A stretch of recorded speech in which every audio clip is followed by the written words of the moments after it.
Welcome. I'm E.G. Marshall. You've come to the right place. Here we present a unique kind of drama. Drama that uses your ears to stimulate your fears. The story you're about to hear concerns another part of the human anatomy. It's a tale about a very frightening pair of hands. Not because they're ugly or mutilated, or because they do evil things. On the contrary, the hands of our heroine do nothing at all. And therein lies her terror. But there's one other subject our story deals with, and it's the most mysterious of all, the human mind. Our mystery drama, The Hands of Mrs. Mallory, was written especially for the Mystery Theater by Henry Slesar and stars Celeste Holm.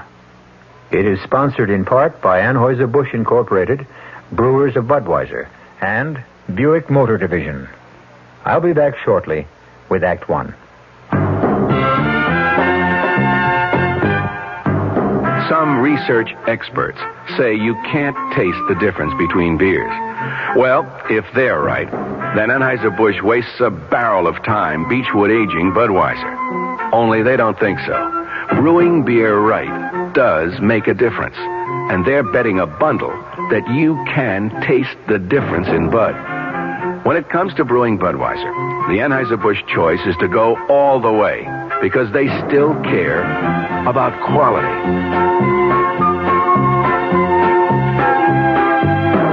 Look at it this way. If the Bud people have a choice between what some experts say and what beer drinkers say, well, you'd better believe they'll go with you beer drinkers every time. When you say Budweiser, you said it all. Anheuser-Busch, St. Louis. Hey, Mom, what's for dinner? Hey, Mom, what you got? What's for dinner? ShopRite suggests lean, savory smoked ham. Shank portion just 69 cents a pound. Butt portion 79 a pound. Choice grade first cut chuck steak 69 cents a pound. Penn Dutch noodles pound package 49 cents. Crown top white bread just 39 cents for a 22-ounce loaf. For a quick meal, serve Banquet frozen 10-ounce dinners. All varieties except beef or ham are just 39 cents. Check the store-wide values at ShopRite. You'll find a lot more for a little less. She loves the family. She wants the best. She does all that she can do. She lets ShopRite do the rest. Hey, Ma, what's for dinner? ShopRite has the answer.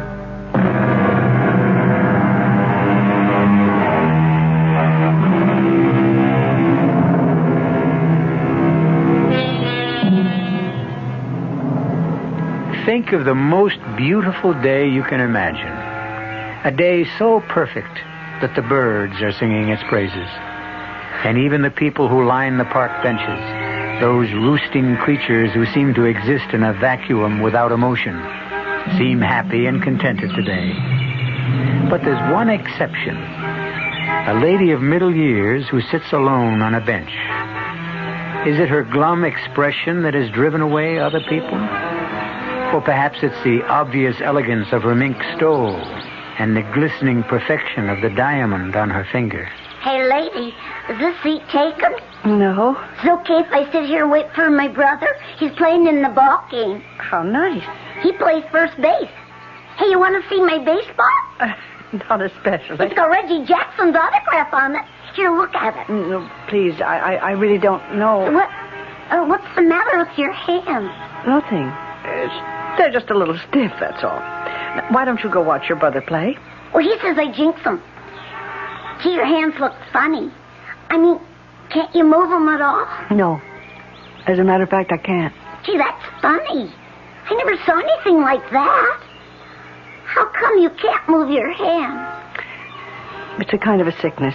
You wouldn't understand. But maybe if you explained it to me, I would. Yes. If I could explain it to you, son, I would be very happy to do so. You don't know how happy.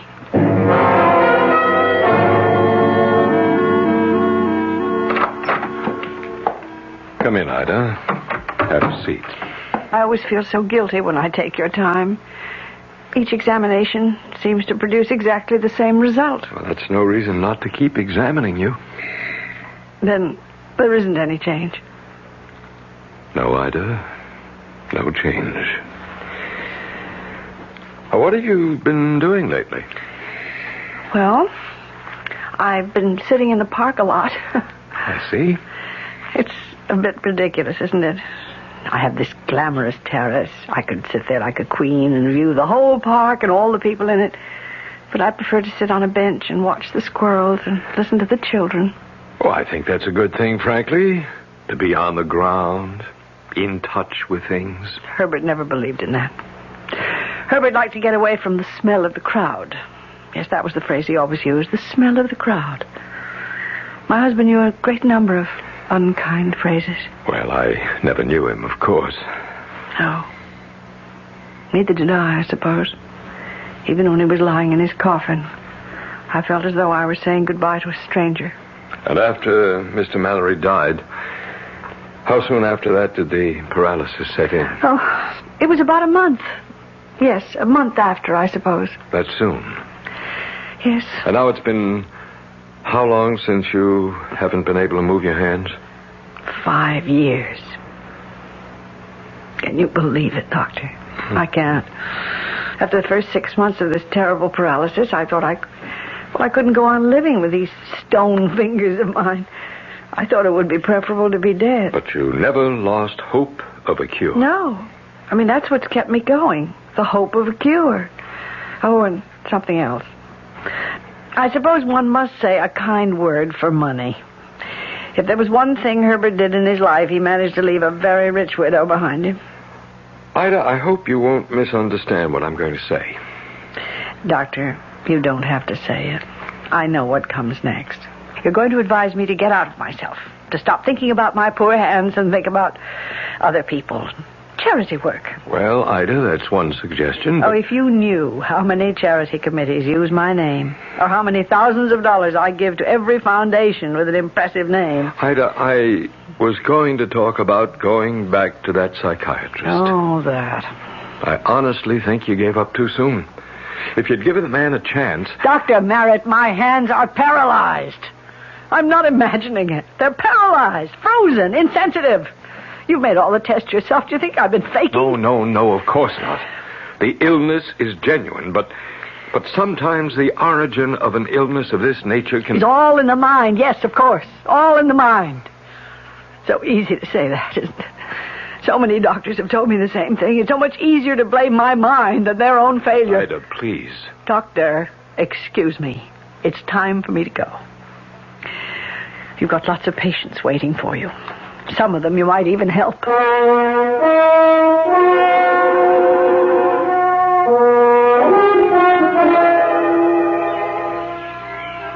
Hey, hi. Oh, it's you again. Waiting for your brother? Nah, he's not playing today. Oh, that's too bad. It's a lovely day. He broke his leg. Oh, I'm sorry to hear that. Hey, is that what happened to your hands? I mean, did they get broken? Something like that. Well, do you feel anything at all? I mean, like your fingers? You're a very curious boy. Did anyone ever tell you that? Can I just touch him, lady? Please? No, please don't. Hey, you kid. Now cut that out. Well, Stop bothering this lady, you hear me? I wasn't bothering her. All right, now go on, get out of here, leave her alone. Okay. I just wanted to touch her hand.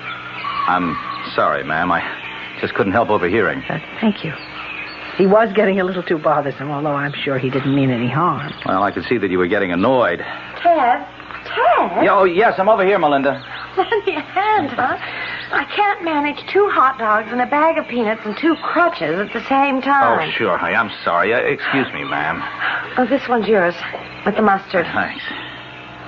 Do you think I could sit down? Of course. Ted, would you grab that crutch? Yeah, I got it. Listen, I told you that I'd get the hot dogs. I mean, you didn't have to be quite so independent. That's funny. You're always complaining that I'm not independent enough. Oh, am I crowding you, ma'am? Oh, no. Plenty of room. Ted, who was that boy I saw running off? Oh, I drove him off. He was bothering this woman. Oh, dear. Oh, are you all right? Oh, yes, I'm fine. As a matter of fact, he was telling me about his brother's accident. He hurt his foot. I guess This must be the season for accidents.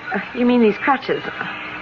I'm afraid that was another season. Hey, gee, it's warm, isn't it? Huh? For this time of year? Of course, you're warm. Saving fair damsels and all that stuff. I didn't know you were a regular St. George, Ted. Yeah, sure I am, with kid dragons.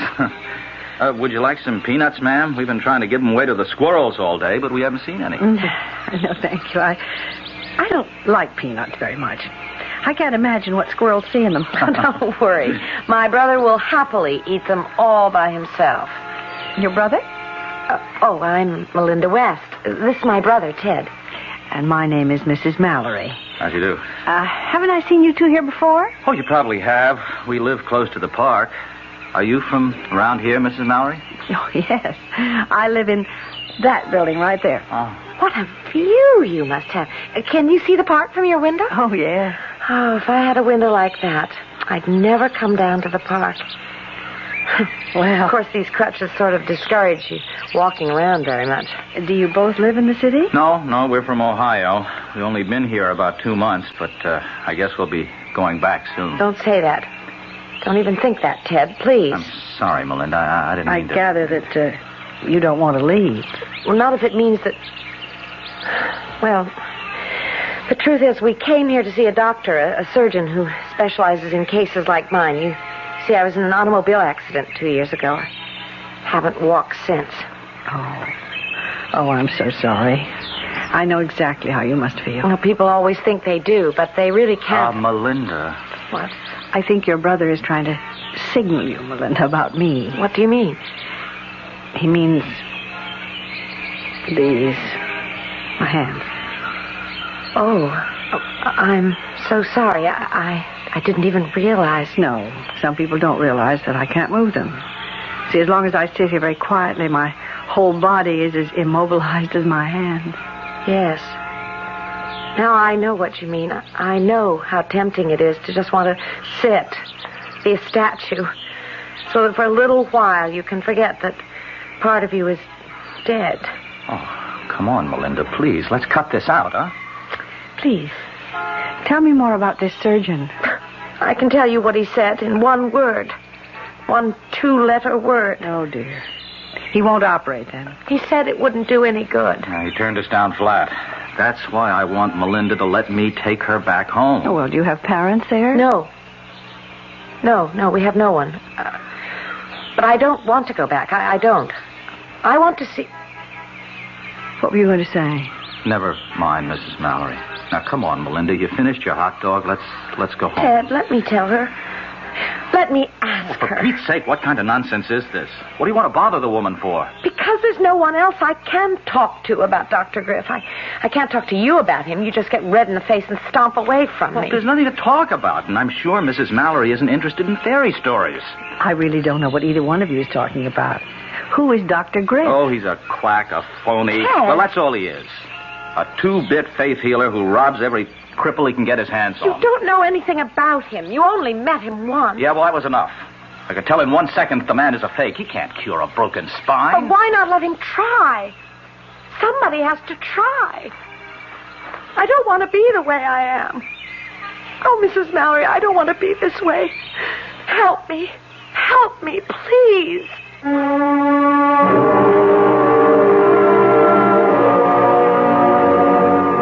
Well, Mrs. Mallory's physician would be very pleased right now. At last, his patient seems to be taking his advice to interest herself in the outside world, in problems other than her own. But how involved will those problems become? We'll wait to find out until I return shortly with Act 2. Excuse me, madam. Oh, I'm in an awful hurry. I just wonder if you could answer a simple question for me. So do I. The question is this. What? What happens this time of year? Oh, that's easy. The kids get home from camp. Goodbye. Nope. What do you mean, nope? Nope. I mean, I should know when my kids get home from camp. Well, the answer I had in mind was a tad more general in scope. you Well, see. I gave my answer. Let's hear yours. You know, I'm glad you asked. Are you? You see, what happens this time of year is that Buick dealers are giving particularly great deals on all their 74 Buicks. For a family woman such as yourself, I think a neat little Apollo would be just the ticket. It's small, economical, but surprisingly roomy. And it's a Buick, so it's really quite elegant. You don't say. Now, isn't that good news? Yes. I mean, that you can get such a nifty deal on such a nifty small To be car. sure it is, yes. To be sure. By the way, where do your kids go to camp? Guam. It's a small island in the South Pacific. Guam. There's a very special deal going on at all offices of Suburban Savings throughout North Jersey. It's called Suburban Special Interest Deal, and you'll be especially interested in the savings you get. A top 7.90% effective annual yield on Suburban's limited issue 7.50% savings certificate, and Suburban guarantees it from 4 to 10 years. Minimum deposit $2,500. Early withdrawal prior to maturity is subject to a substantial penalty. Suburban compounds interest continuously from day of deposit paid quarterly. So you not only get interest on your savings, you get interest on the interest. And Suburban offers you the highest interest rate allowed by law. Here's your chance to get a great savings deal. A top 7.90% effective annual yield on Suburban's limited issue 7.50% savings certificate. Why not deal yourself into Suburban Savings Special Interest Deal at any Suburban Savings office in northern New Jersey? Located in Bayonne, Edgewater, Elmwood Park, Emerson, Hackettstown, Morris Plains, Nutley, Paramus, Sparta, and Wayne.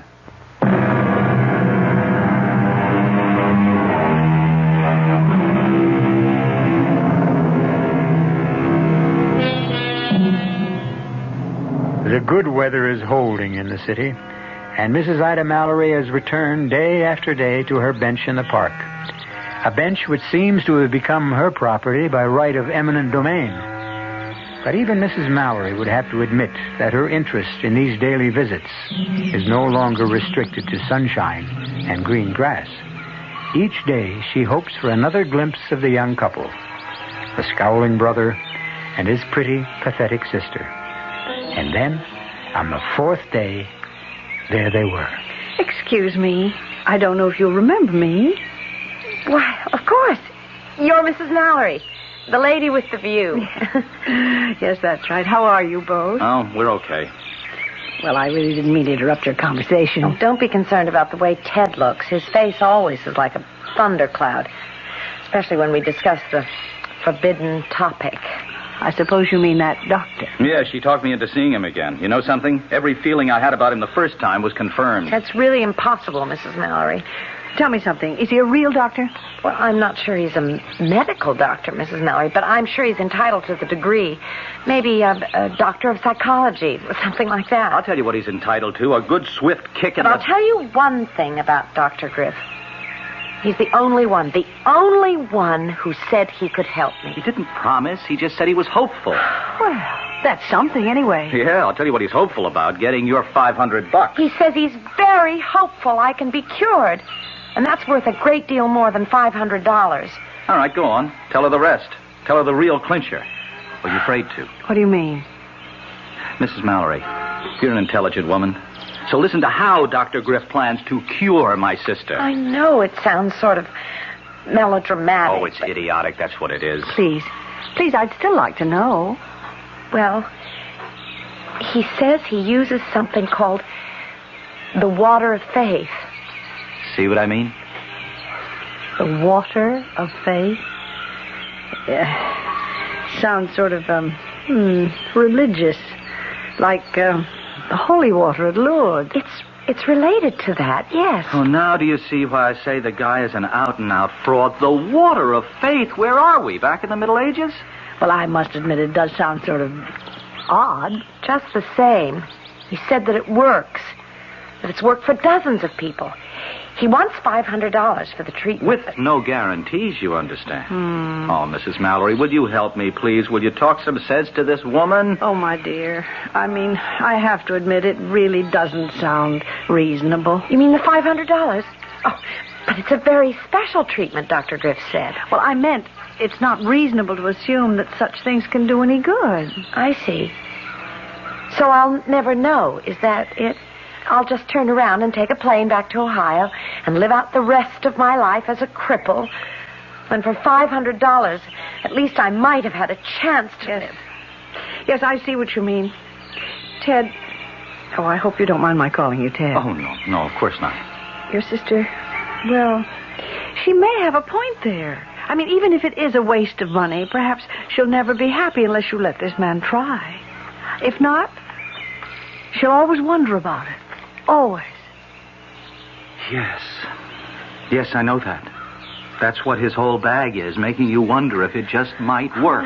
And, well, about the money, I don't know how to say this, but you see, $500 may seem like a lot to you, but it isn't to me. So if I can help you. Oh, no. Oh, no, please. Absolutely not. It's not really a problem, Mrs. Mallory. We've got the money. Besides, it's not the money so much as, well, seeing Melinda disappointed again. I've had so many disappointments, you see. Yes. Yes, I know all about such things. Oh, dear. Yes, of course you do. Oh, you see what a selfish person I've become. I keep forgetting that you have your own affliction. I'm not sure that it isn't even worse than mine. To lose the use of your hand. Well, never mind about me. What are you two going to do? Oh, I don't. It looks like I'm outnumbered on this thing. Ted, does that mean you'll let me do it? You'll let me? Well, if you go back without trying this dumb water of faith, you'll always regret it. So, okay, let's get it over with. Oh, Mrs. Mallory. Oh, thank you. You're the one who did it. Oh, my dear. I just hope your miracle happens. All my life, I wanted to believe that miracles happen.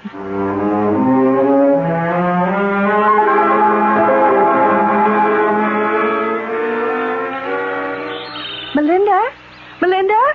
Wait a minute. Oh, Mrs. Mallory. Well, you move faster on those crutches than I do on my 2 feet. You're not here alone, are you? No, Ted's with me. I just wanted to take a little stroll by myself. No, that isn't true. We just had another fight, and I had to get away from him. Oh, dear. Now, that doesn't sound too good. Well, you know how Ted is. Well, see, I haven't seen you for 2 days. How are you? The truth is, I don't really know. But I started treatments, Mrs. Mallory. With Dr. Griff? Yes. I started about 5 days ago. And it's nothing at all like what I expected. Well, tell me about it. Well, you remember how silly it all sounded, this water of faith business. Well, it sounded a little theatrical. But it isn't. It's scientific, Mrs. Mallory. That's the most wonderful part of it. Dr. Griff only used that phrase as a convenient description of the drug. What drug is that? Well, maybe I shouldn't tell you this. Why not? Oh, I don't know. I have the feeling that there might be something slightly illegal about it. The drug he uses. A psychedelic suggestion. Psychedelic suggestion? Now, what on earth is that? It's the technique Dr. Griff uses. He uses it to liberate the mind from its control over the body whenever that control is negative. I'm sorry. I really don't understand that kind of talk. Well, I'm not saying I understand it myself completely. But it does sound to me as if he believes that your illness is psychosomatic. I don't know, Mrs. Mallory. All I know is that I have to go through with it. Kill or cure. It isn't a dangerous treatment, is it? No, I'm sure it isn't. It's more like a sort of a hypnosis. I go to his office, he administers the drug, and then he talks to me. And that's all there is to it. And? Has it helped? I think I'd better go back to Ted. He's probably getting worried about me. Melinda, please tell me if... Melinda, look out! That bicycle! Melinda. I'm sorry, miss. I'm sorry. Melinda, are you all right? Oh, here, let me help you up, miss. Oh, you idiot. I mean, can't you see that girl is crippled? Quick, give me that crutch. Oh, yes, sure. Wait.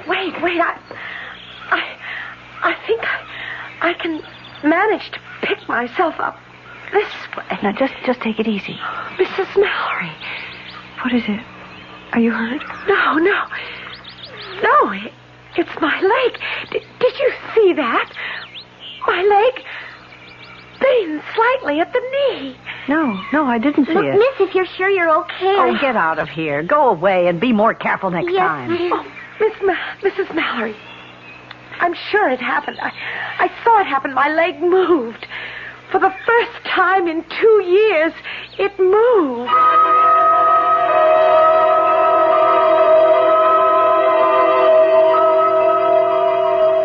No, Ida, I'm sorry. I can't find any reference to this Dr. Griff in any medical directory. But that doesn't prove he's a fraud, though, does it? Oh, no, of course not. And as you say, the man may not be a medical doctor. I certainly hope he isn't. Well, why do you say that?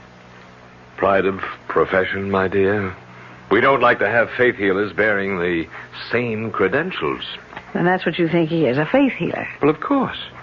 Oh, I'm not knocking the power of faith, far from it. Very often it's simply another way of getting at psychosomatic difficulties. Oh, I hate that word. I know you do. Oh, I've been through all that psychosomatic nonsense. All those doctors who tried to tell me that my paralyzed hands weren't, well, what they are. But there's something in me, some emotional problem. You didn't give them much chance to prove or disprove it, Ida. I did. I submitted to their therapy, even if I didn't believe in it, and it didn't do the slightest bit of good. Well, maybe if you had believed them, it would have.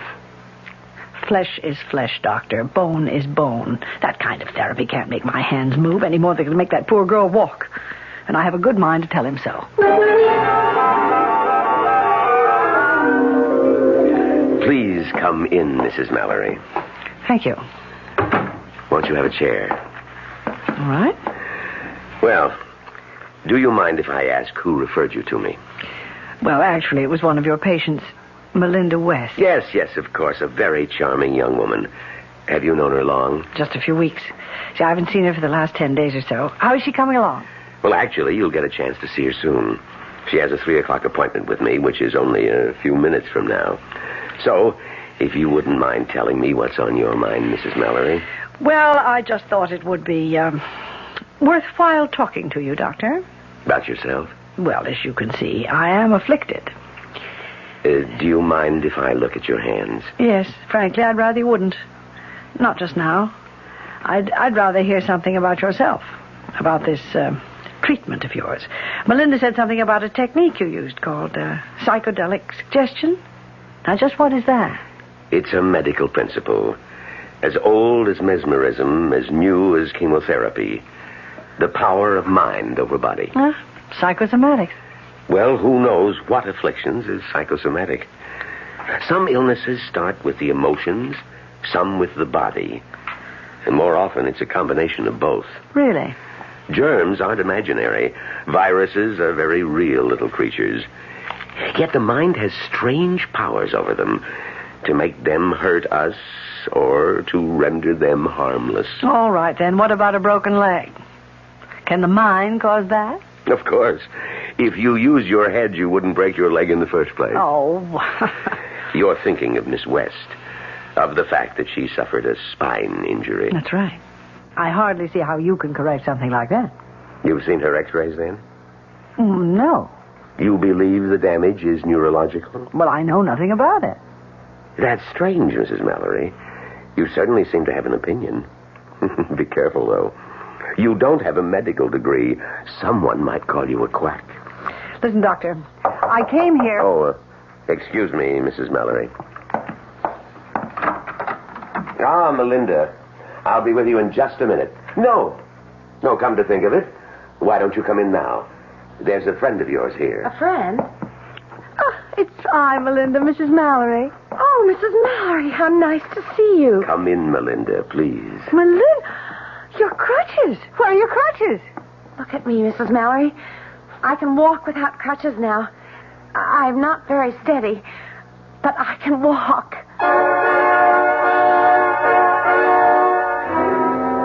Well, there goes at least one of Mrs. Ida Mallory's cherished notions, that the mind can't cure the body. But she sees the evidence of her own eyes, and something tells me that this is one prejudice she's willing to give up. After all, she wants to believe in miracles. And don't we all?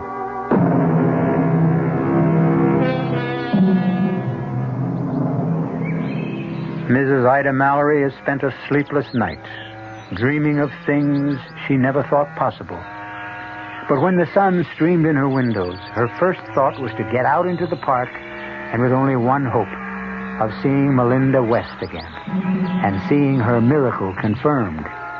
It's true. It's really true, Mrs. Mallory. Even Ted has to admit it. Well, I guess there's something to it, all right. I haven't seen my sister off those crutches in 2 years. But how did it all happen?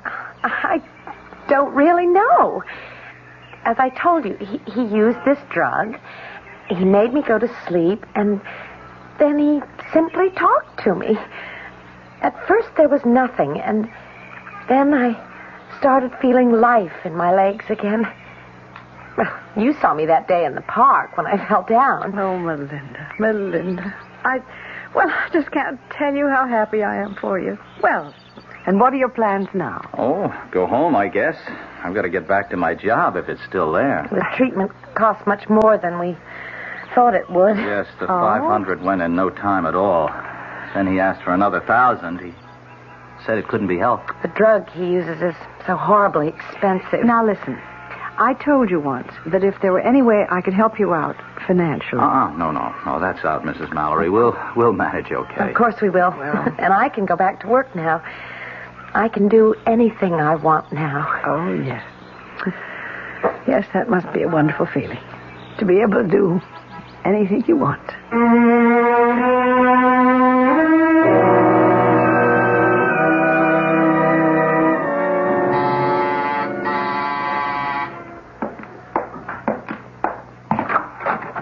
Mrs. Mallory, please come in. Thank you, Doctor. You know, it was really very good of you to see me on such short notice. That's quite all right. Please sit down. Thank you. Well, I don't quite know where to begin. Well, suppose I begin for you. You've been thinking about Melinda West. Yes, I saw her only this morning. She really is cured, isn't she? Yes, Mrs. Mallory. In my opinion, the young woman was cured. But you realize that all I really cured by psychedelic suggestion was the illness that existed in her mind, not her body. But I still don't fully comprehend it. I'm sure there was no real neurological damage to the girl. Oh. I think her bones and muscles and nerves were all in the proper place and functioning normally. Only her mind wasn't. But she seemed so sensible. Mrs. Mallory, do you know the story of that accident? I beg your pardon? Did Melinda ever tell you exactly what occurred that caused her injuries? No, as a matter of fact, she didn't. She simply said it was an automobile accident. That's correct. And she was the driver. Oh. There were 2 other passengers, her mother and her father. Both of them were killed. Oh, dear Lord. She did sustain some injuries in the crash. But it was apparent to me that they were not sufficiently grave to cause her the total paralysis she suffered. You mean she felt that guilty about what had happened? Guilty enough to seek punishment for herself. And she did. She punished herself by losing the use of her legs. And so your treatment was able to cure her? Yes, I'm happy to say. But of course it couldn't cure someone like me.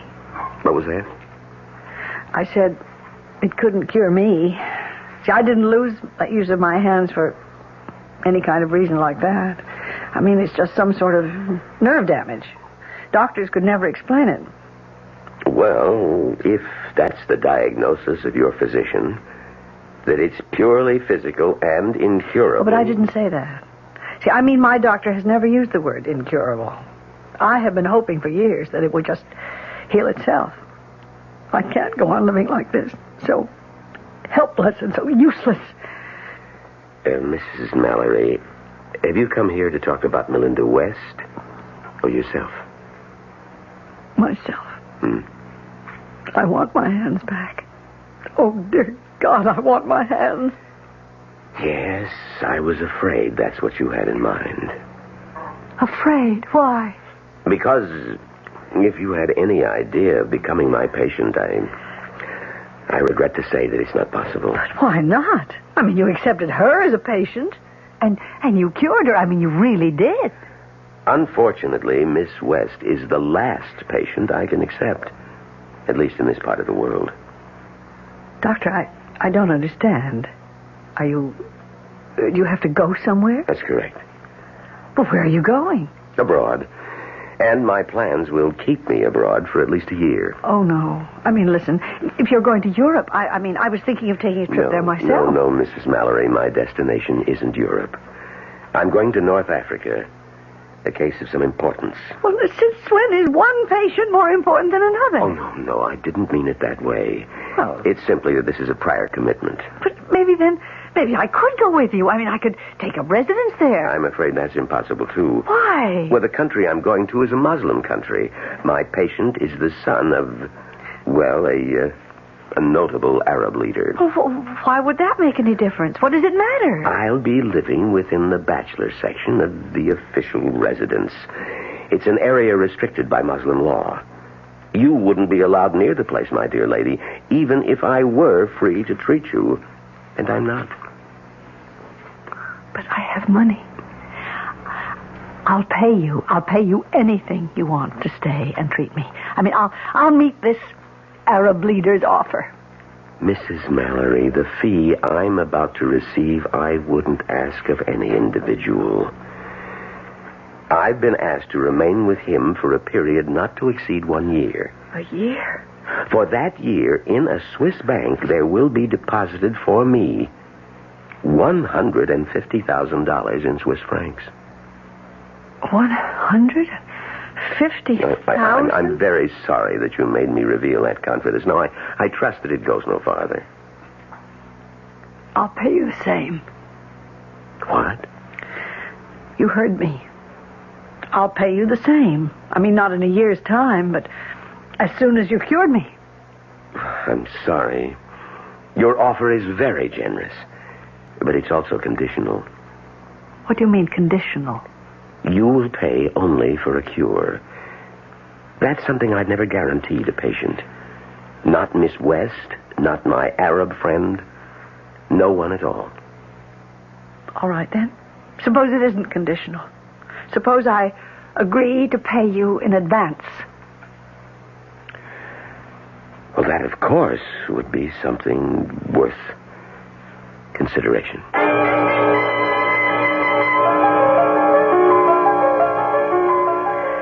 Well, hello, Dr. Merritt.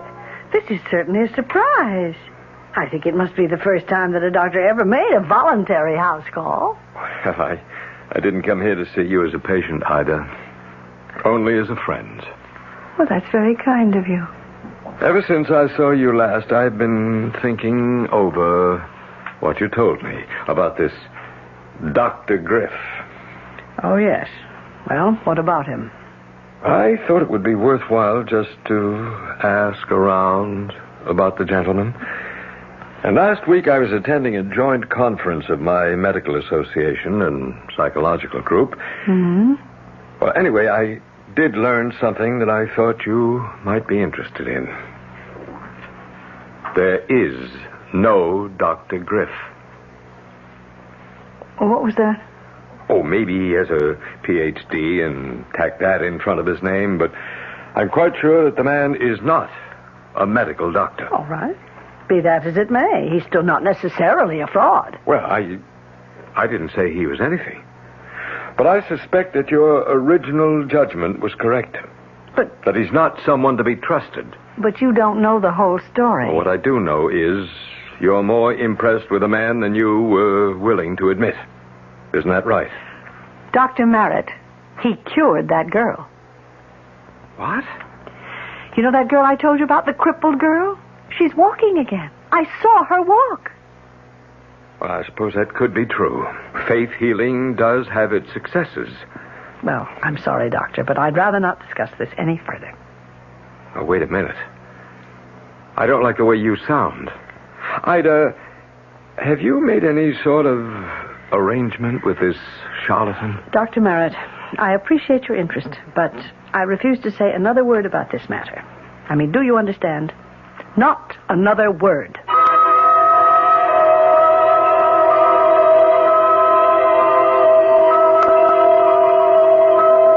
That's right, Mrs. Mallory.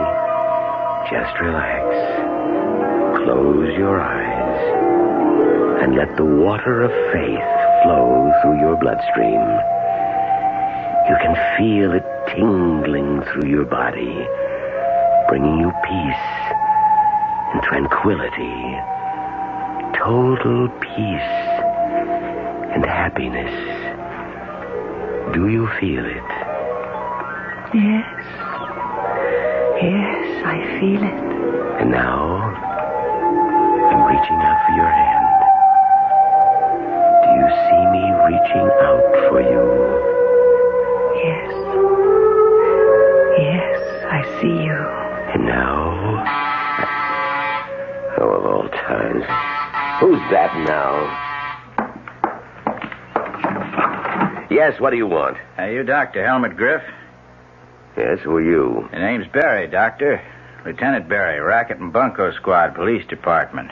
May I come in? No, you can't. I happen to have a patient with me right now. Would her name be Ida Mallory? And who are you? I'm her physician. You might say her accredited physician. I demand to know what this intrusion is all It's about. not an intrusion, Dr. Griff. It's an arrest. What? Doctor? Oh, Dr. Griff? So, may we come in now?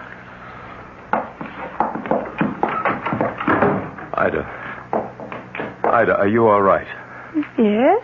Oh, what is it? I mean, all what's right, happening? Ida. Everything's going to be fine. They've got them all now, all of them. Well, what are you talking about? Is this the lady, Doc? Yes, this is Mrs. Mallory. I don't think she's in any condition to talk. He's obviously given her some kind of drug. It's a legitimate drug, a perfectly legitimate sedative. Yes, of course. Doctor, I'm sure it's nothing very unusual, Seconal or something of that nature. No mysterious water of faith. Please, won't someone tell me what's going on? Now, I'll tell you, Ida. But it may hurt just a little. You see, I told the police your story, and they investigated. He is a fraud, Ida. How dare you say Be quiet, mister. You're no more a doctor than I'm police commissioner. His real name is Michael Lanning. Alias Dr. George Watkins, alias Dr. John Wilson, and that's his modus operandi, Mrs. Mallory, posing as a fake doctor, offering miracle cures, usually for sick widows with lots of money. Oh, but he cured her. I mean, he cured Melinda. This is the part that may hurt most, Ida. He did not cure Melinda West. Because Melinda West was never crippled to begin with. I know. It was just psychosomatic. Oh, no, Ida. Just crooked. What? She was in on the racket with him, Mrs. Mallory. Her real name is Anna Fraser. Oh. Her so-called brother is Tony Fraser, and I'm sorry, they're not brother and sister at all. They're man and wife. No, and I believed them. Well, we haven't caught up with those two yet, Mrs. Mallory, but we will. Oh, I brought some pictures for you to identify. No, I don't want to look at them. I can't bear to look at them. Please, Ida, you must. But I don't want to prosecute them. I don't. Why really. not? They're crooks, plain and simple crooks, all three of them. I don't care. You have to help us now, Ida. You have to identify these parasites. Now, please, look at the photographs. You know something, Doctor? Sometimes people set out to do good and end up doing harm. And sometimes it works the other way around. What do you mean? Hey, now, stop that. Now, don't rip up those photos. Ida, what are you... What? For the love of heaven, you're tearing up the pictures. You're tearing them up. With my hands, Doctor. With my own hands.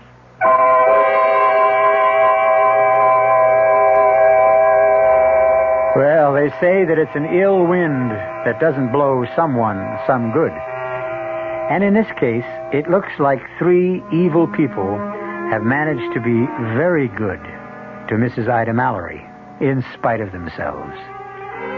If there's a moral to this tale, I'd frankly hate to be the one to say it.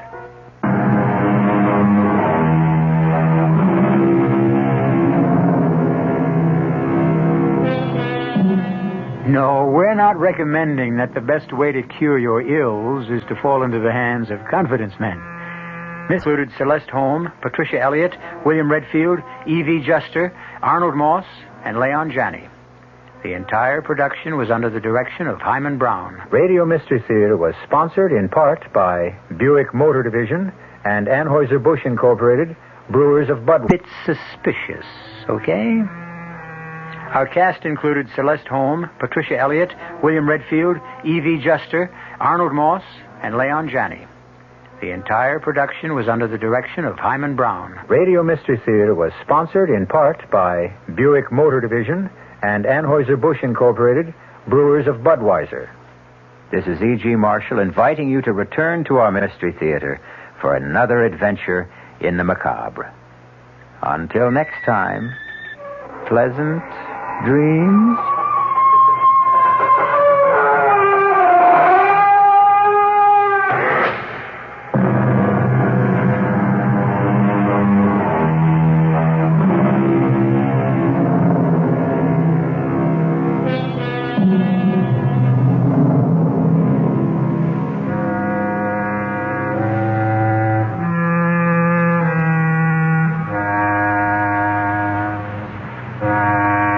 WR Mystery Theater has been brought to you by ShopRite Supermarkets, where you get a lot more for a little less, and by Suburban Savings, with offices throughout North Jersey.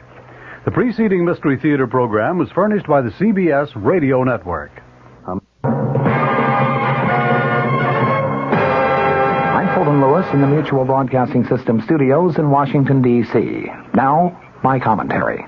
President Ford promised leniency to thousands of Vietnam-era draft dodgers and deserters today, declaring, "I want them to come home if they want to work their way back." In a big surprise move during his first trip outside of the city of Washington since assuming the presidency, Ford was in Chicago speaking to a Veterans of Foreign War convention. He signaled a sharp change in government policy. He indicated he favors a form of limited amnesty. He told the VFW conventioners that one of his first acts as president was to order a complete review by September 1st on the status of 50,000 young men convicted, charged, or sought for offenses loosely described as desertion and draft dodging, declaring that, quote, unconditional blanket amnesty is wrong. He added, quote, in my judgment, these young Americans should have a second chance to contribute their fair share to the rebuilding of peace among ourselves and with all nations. So I am, Ford concluded, throwing the weight of my presidency into the scales of justice on the side of leniency. I foresee their earned re-entry into a new atmosphere of love, hard work, and mutual trust. He offered no specifics on the shape of his still developing policy regarding amnesty, but he said decisions of my administration will make any future penalties fit the seriousness of the individual's mistake. After warmly applauding Ford's declaration that unconditional blanket amnesty is wrong, the some 3,000 delegates to the VFW convention sat almost silent as he added to his prepared text the section signaling a new and softer policy toward those who left the country or their military units during America's decade-long involvement in Vietnam. The VFW, like virtually every other veterans group in the nation, has steadfastly opposed any amnesty. In his speech, Ford also disclosed, much to the pleasure of the VFW, that he was naming former Indiana Congressman Richard Rauterbush as Veterans Administrator. He pledged improvements in the agency's operations. He gave a veiled warning that he may veto a $1.4 billion veterans education bill on grounds that it is inflationary. The president said, we are all soldiers in a war against brutal inflation. America is fighting for its economic life. I will not hesitate to use the veto to control inflationary excesses. Standing in an open-top limousine, Ford was applauded and cheered by tens of thousands as his motorcade carried him through downtown Chicago.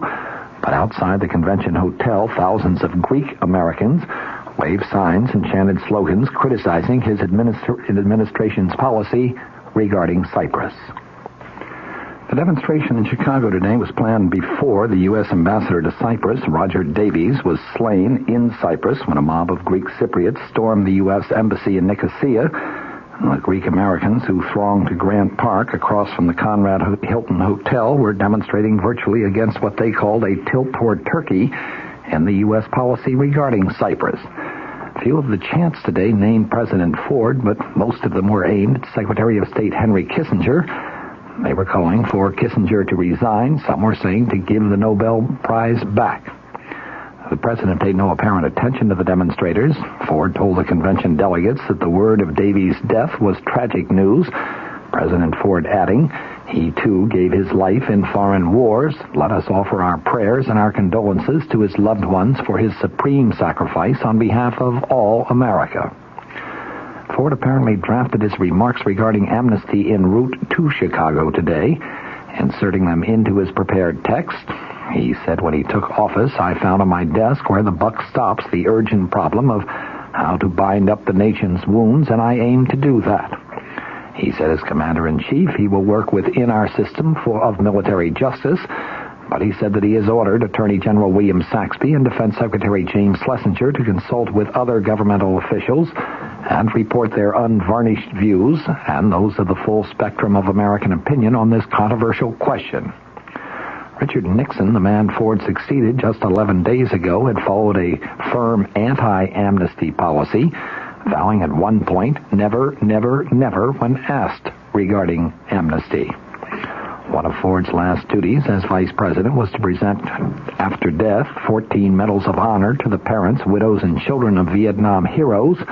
Ford said, as I studied their records of supreme sacrifice, I kept thinking how young they were.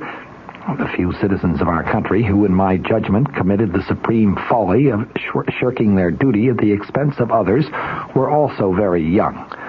These young Americans should have a second chance. I will act, he said today. I will act promptly, fairly, and firmly in the same spirit that guided Abraham Lincoln and Harry Truman. I reject amnesty, and I also reject revenge. His announcement that Ralph Bush, a former VFW national commander and now deputy VA administrator, would be promoted to succeed Donald Johnson drew sustained applause from the delegates today. Ford said he is a man who gets things done. I am confident that he will do a first-class job. He set some guideposts for the new administrator. He said this administration is going to see to it that we still know your name and your problems. A veteran is a person, not just a digit, in a computer system which more often than not goofs up. I want no arrogance or indifference to any individual, veteran or not. Because of Richard Nixon's decision to voluntarily step down from the presidency, a long impeachment debate on Capitol Hill obviously has been avoided, and because of that, both the House and the Senate have been able to get down to other pending business, matters which, had the impeachment process continued, may well have been delayed at least another 2 months, and possibly even longer. One of these issues is House consideration of the question of continued U.S. purchases of chrome ore from Rhodesia. It is an issue which was seemingly resolved some 3 years ago when, after lengthy debate and several very close roll call votes, the U.S. Senate went on record favoring a resumption of such purchases, trade with the southern African nation of Rhodesia having been discontinued by an executive order of President Lyndon Johnson issued in January of 1967. That was an order which brought the United States into full compliance with the United Nations Security Council embargo against Rhodesia. That Security Council action, in turn, having been brought at the request of the British government in response to Rhodesia's unilateral and, in London's view, illegal declaration of independence from Britain late in 1966. The problem of complying with the Security Council embargo of Rhodesian goods insofar as the United States was concerned, a problem that was ultimately recognized by the Senate, was that our domestic ferroalloy industry, which is a vital arm of our national defense system, had grown heavily dependent upon Rhodesian chrome. Chrome ore is a vital ingredient in the production of stainless steel, and you need stainless steel in order to manufacture scores of national defense items. Rhodesia, in fact, was about the only free world source of high-grade chrome ore. The mines there are actually owned by 2 American companies. Cutting ourselves off from Rhodesia would mean that we would have to turn to the world's second major source of chrome, the Soviet Union, and that, in the view of most defense specialists, would seriously jeopardize our national security. Indeed, that very situation did develop in the wake of President Lyndon Johnson's executive order of 1967. Beginning in January of that year, U.S. companies were told that they could no longer purchase Rhodesian chrome, and they were forced to turn to the Soviet Union for that material. The Kremlin, incidentally, responded to its new near-monopoly status by jacking up the price for its chrome from $25 per ton to more than $75 per ton, the increase being accomplished in a period of less than 3 years.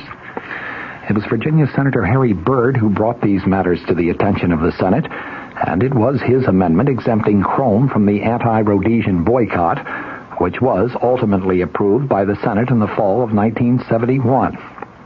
By the time the issue reached the House of Representatives, the United Nations had voted to admit Communist China to that organization's membership, and as you recall, it had expelled one of the founding members, Nationalist China.